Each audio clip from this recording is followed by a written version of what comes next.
Bonjour! Dans cette vidéo, nous allons parler des mécanismes de l'athérosclérose.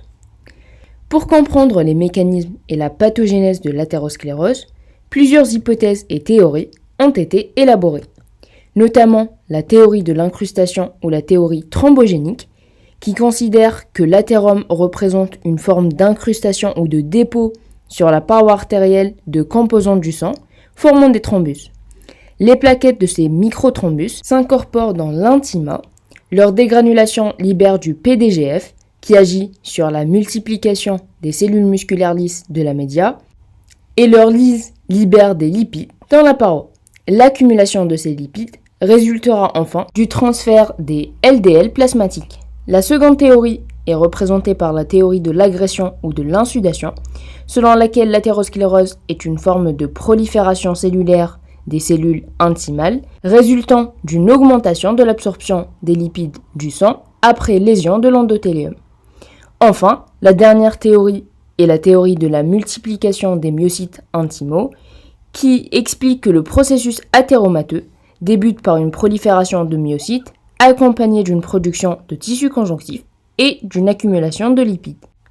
Les théories qui expliquent l'athérosclérose aujourd'hui incorporent essentiellement des éléments des trois théories précédentes qui se complètent.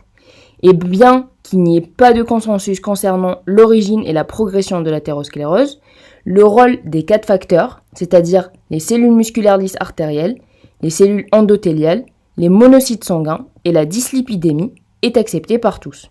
Et finalement, les théories utilisées actuellement sont les deux théories suivantes.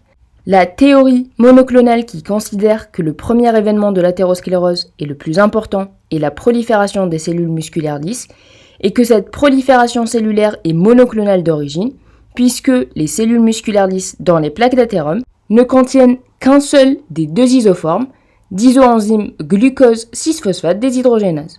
La seconde théorie, appelée la théorie de la réponse à la blessure pariétale ou la réponse à l'effraction endothéliale, incorpore des aspects des théories les plus anciennes, surtout la théorie de l'incrustation et la théorie de l'insudation, en intégrant le rôle des facteurs de risque.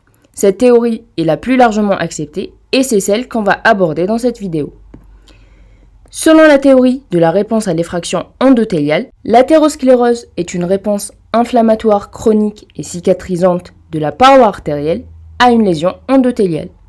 La progression de la lésion se produit par l'interaction de lipoprotéines modifiées, de macrophages et de lymphocytes T avec les cellules endothéliales et les cellules musculaires lisses de la paroi artérielle. Comme l'athérosclérose évolue dans le temps, on pourra différencier sur les plans macroscopiques et histologiques plusieurs stades évolutifs.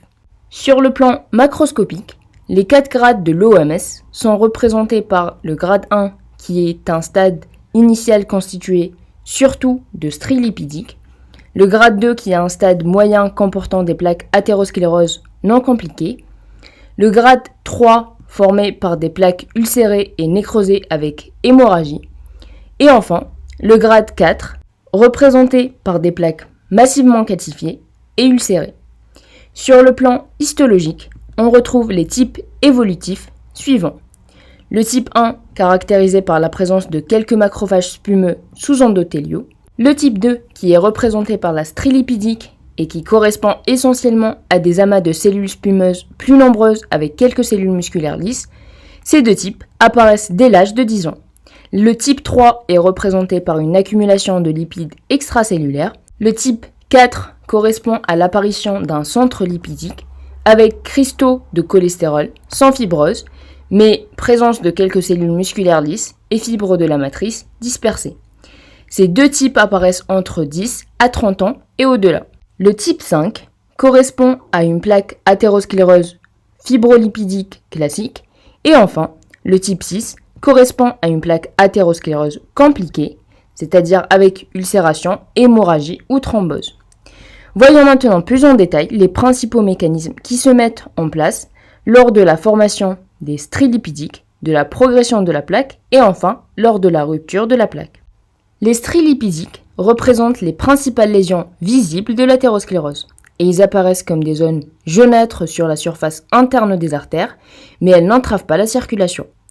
Bien que les mécanismes exacts d'initiation et du développement des stries ne soient pas connus, les observations chez l'animal montrent que des facteurs de stress causent des lésions et des dysfonctions endothéliales.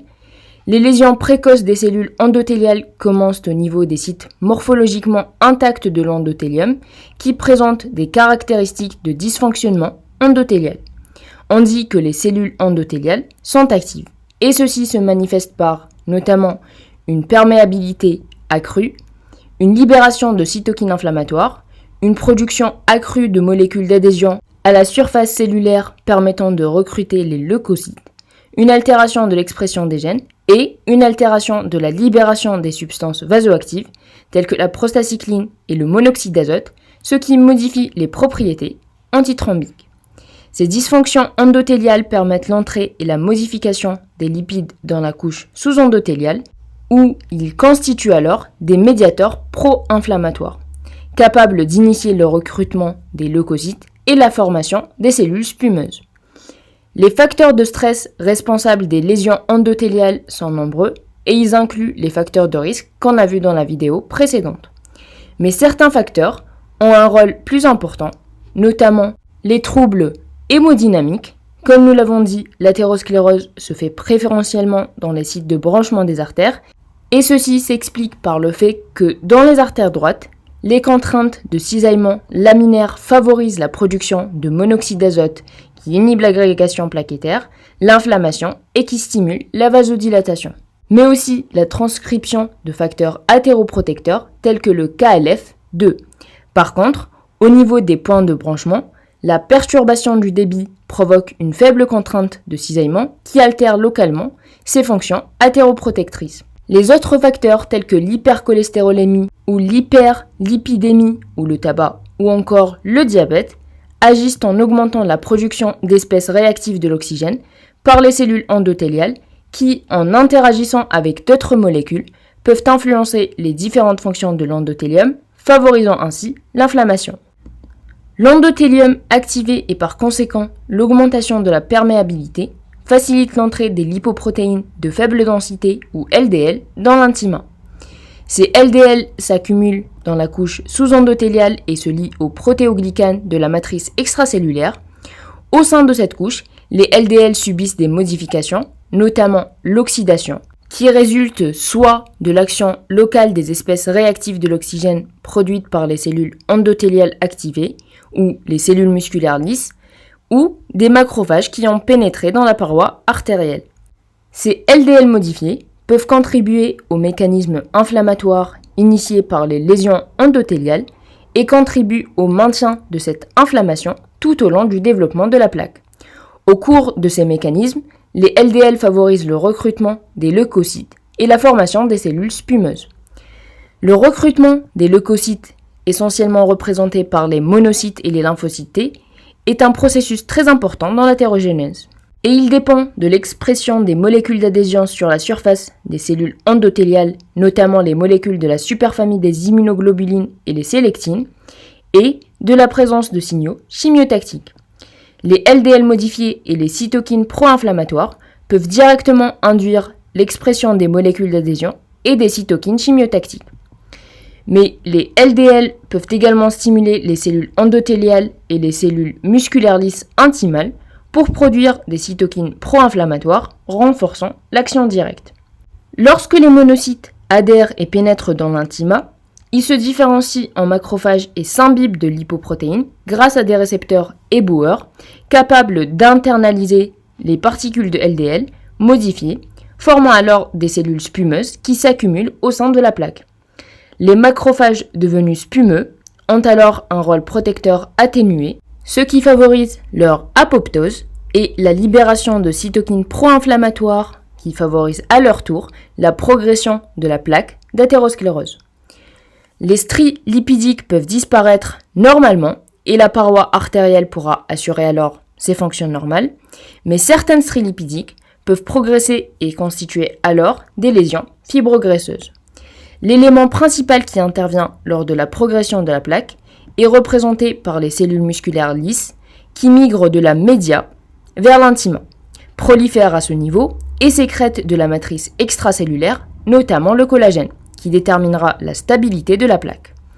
Cette migration, prolifération et sécrétion de matrices extracellulaires est initiée par des facteurs de croissance et des cytokines, notamment le PDGF qui est sécrété par toutes les cellules, et le TNF, l'interleukine 1 et le TGF-bêta qui est sécrété par les cellules spumeuses essentiellement. Lorsque je dis que le PDGF est sécrété par toutes les cellules, je veux dire par là qu'il est sécrété par les cellules spumeuses, les cellules endothéliales et les plaquettes activées qui ont pénétré par les microfissures à la surface de la plaque.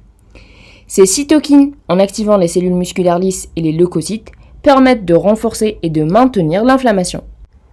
Les lymphocytes T contribuent aussi à l'évolution de la plaque, soit en favorisant la progression des plaques instables par les cellules TH1 ou en inhibant la prolifération des cellules musculaires lisses et en atténuant la croissance de la plaque par les cellules TH2.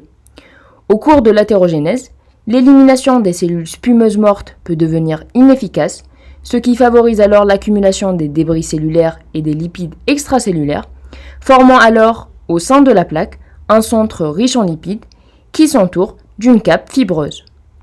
La mort des cellules musculaires lisses et des cellules spumeuses libère les lipides qu'elles contiennent, ce qui contribue à la croissance du noyau lipidique, influant alors sur la stabilité et l'intégrité de la plaque d'athérosclérose, c'est-à-dire que cette stabilité dépend essentiellement de la taille du centre lipidique, mais aussi de la structure et de la taille de la cape fibreuse, ainsi que de la balance entre les potentiels thrombogéniques et fibrinolytiques. Récapitulons, l'athérosclérose est une réponse inflammatoire chronique et évolutive de la paroi artérielle à une agression endothéliale initiale et qui fait intervenir 4 principaux éléments, les cellules musculaires lisses artérielles, les cellules endothéliales, les myocytes sanguins et la dyslipidémie. Ces éléments interagissent entre eux et aboutissent à la fin d'un long cycle évolutif à une plaque d'athérosclérose formée d'un centre lipidique et d'une périphérie fibreuse, la cape fibreuse. Certaines plaques peuvent être composées presque exclusivement de cellules musculaires lisses et de tissus fibreux qui peuvent être calcifiés. Ce sont les plaques fibreuses.